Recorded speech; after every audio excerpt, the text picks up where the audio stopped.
இயேசு கிறிஸ்துவில் பிரியமான சகோதர சகோதரிகளே, தவக்காலத்தின் 16வது நாளில் நாம் அடியெடுத்து வைத்திருக்கிறோம்.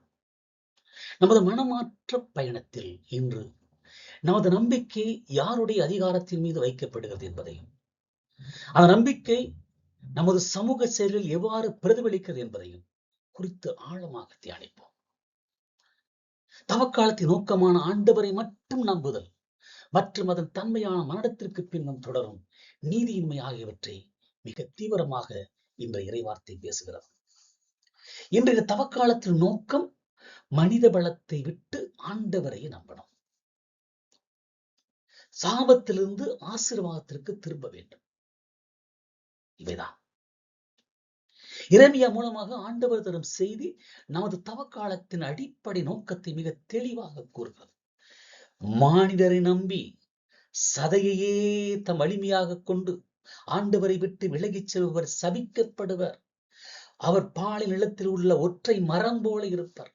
ஆண்டவர் நம்பி அவரை தம் நம்பிக்கையை கொண்டிருப்போர் ஆசி வருவர். நீ பாலை நிலத்தில் ஒற்றை மரம் போல் இருக்கணுமா, ஆசி வேண்டுமா என்று தீர்மானிப்பது இந்த நாளினுடைய நோக்கம். The way of the curse. மானிடரை நம்பாதே. Trusting in humanity என்பது இங்கே ஒரு மனித அதிகாரத்தை, பணபலத்தை, உலகத்தினுடைய சலுகைகளை அல்லது சுய வலிமையை நம்புவதை குறிக்கிறது. இப்படி செய்பவர் பாலைவனத்து ஒற்றை மரம் போல் இருப்பர். அது வளம் பெறாது, துன்ப வரும் போது நல்லதை காணாது. ஆசீர்வாதத்தின் வழி, the way of blessing, ஆண்டவரை நம்பி அவரை மீது நம்பிக்கை கொண்டிருப்போர் நீரோடை அருகில் நிரப்பட்ட மரம் போல இருப்பார். அவர் வெப்பம் வரும்போது கவலைப்பட மாட்டார். இலைகள் பசுமையா இருக்கும். நம்முடைய தவக்காலத்தின் நோக்கம் நமது சுய வலிமையின், பணத்தின் அல்லது அதிகாரத்தின் மீது உள்ள நம்பிக்கையை விட்டு விலகி ஆபிரகாமை போல ஆண்டவர் மீதே நம்பிக்கை கொள்ள நம்மை பயிற்றுவிக்கக்கூடிய காலம்தான் இந்த காலம். இந்த மனமாற்றம் பாலை நிலத்திலிருந்து நீரோடைக்கு திரும்புவது போன்றது. உள்ளத்தை ஆராய்ந்து நீதியை நிலைநாட்டுவது. இது வெளிச்சடங்கள்ல உள்ளத்தினுடைய உண்மை. எரேமியா 17:9-10. ஆண்டவரை நம்புவது என்பது வெறும் மாய்ச்சொல் வார்த்தை அல்ல, அது நம்முடைய உள்ளத்தினுடைய உண்மை தன்மையை பொறுத்தது.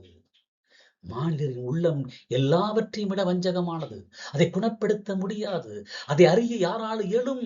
ஆண்டவராய் நானே உள்ளங்களை ஆய்ந்து பார்க்கிறேன், மனிதரின் நோக்கங்களை சோதித்தருகிறேன் என்று எரேமியா கூறுகிறார். மனிதரின் உள்ளம், இதயம் மிகவும் வஞ்சகமானது, அதை குணப்படுத்த முடியாது என்று ஆண்டவர் மிகவும் வருத்தப்பட்டு கூறுகிறார். இதனால் நமது வெளிச்சடங்குகளால், அதாவது தவக்காலத்திலே உபவாசம், ஜெபம், சிலுவை பாதை, இதை அடிக்கடி செய்கிறோம். நம்முடைய உள்ளத்தின் வஞ்சகத்தை மறைக்க முயல்கிறோமா என்று தியானித்து பார்க்க வேண்டும். ஆண்டவரினுடைய நோக்கம் என்ன? ஆண்டவரோ உள்ளங்களை ஆராய்ந்து பார்க்கிறார், அவங்களுடைய வெளி செயல்களை அல்ல. ஒவ்வொருவருக்கும் அவருடைய நடத்தைக்கும் செயல்களுக்கும் ஏற்ற பயனை கொடுக்கிறார். தவக்காலத்தில் நாம் செய்ய வேண்டியது நம்முடைய செயல்களில் மனிதரின் பாராட்டுக்காக அல்ல, மாறாக உள்ளத்தின் உண்மைக்காக செயல்படுகிறதா என்று சோதித்தருவது. நல்லா சிறப்பா செஞ்சீங்க, நல்லா செபிச்சீங்க, நல்லா உபவாசம் இருந்தீங்க என்று அல்ல, நல்லா திருப்பயணம் சென்றீங்க என்பது அல்ல, மாறாக உள்ளத்தின் உண்மையை ஆண்டவர் அறிகிறார். இந்த நாட்கள் நம்முடைய ஜெபம், உபவாசம், தர்மம் ஆகியவை உள்ளத்தில் நேர்மையுடன் வெளியிடம் இல்லாமல் செயல்படுகின்றனவா என்று நம்மை நாமே சோதித்தறிவதற்கான காலம் என்பதை நாம் உணர்ந்து கொள்வோம். நம்முடைய உள்ளத்தின் உண்மையை வெளிப்படுத்துவதே இது தன்மை என்பதை நாம் புரிந்து கொள்வோமா? இங்கே இறையியல் பொதுவாளினுடைய பார்வை என்ன? மரணத்தை கடந்த நீதியும் செல்வத்தின் சாபத்திலிருந்து விடுதலை. செல்வம் தீர்ப்பிடும் அளவுகோல். ஆண்டவரை நம்பாததால் வரும் சாபத்தையும், உள்ளத்தின் வஞ்சகத்தால் வரும் தீர்ப்பையும் இயேசுவின் செல்வந்தன் மற்றும் லாசரு ஓமை மிக தெளிவாக கூறுகிறது. செல்வந்தன் உலகத்தின் நம்பிக்கையின்படி வாழ்ந்தான். விலையுந்த ஆடை நாள் தவறாமல் விருந்து. அவர் மானிடரின் பலத்தை, செல்வத்தை நம்பினான். மாறாக லாசரு ஆண்டவரின் கருணையை மட்டும் நம்பினார். இந்த ஓமையின் அதிர்ச்சியூட்டும் உண்மை என்னவென்றால், மரணத்திற்கு பிறகும் செல்வந்தனுடைய சிந்தனை மாறவில்லை. அவன் லாசரை அழைத்து வரச் சொல்லி அவனுடைய சகோதரர்களுக்கு பேசும்படி ஆபிரகாமை கேட்கிறார். செல்வந்தன் மரணத்திலும் லாசரை தனக்கு சேவை செய்ய வேண்டிய பணியாளராக காண்கிறான். இதுவே உள்ளத்தின் வஞ்சகம். இது நம்முடைய வாழ்க்கையிலும் நடக்கிறது. செல்வத்தினுடைய சாபம் என்ன? தவக்காலம். செல்வத்தின் மீதான நம்பிக்கை பாலை நிலத்தில் ஒற்றை மரத்தைப் போல இறுதியில் பலன் தராத சாபமே என்பதை உணர்த்துகிறது. நமது பொது வாழ்வின் அநீதியான முறையில் செல்வம் குவிப்பவர்கள் ஏழைகளின் தேவைகளை அறியாமலே தங்கள் செழிப்பான வாழ்வை தொடர்கிறார்கள். இந்த தவக்காலத்திலே அன்புக்குரியவர்களே, உள்ளங்களை ஆராய்ந்து பார்க்க வேண்டும். நம்முடைய உள்ளத்தை ஆராய்ந்து பார்க்க வேண்டும். வெளிச்செயல்களை அல்ல.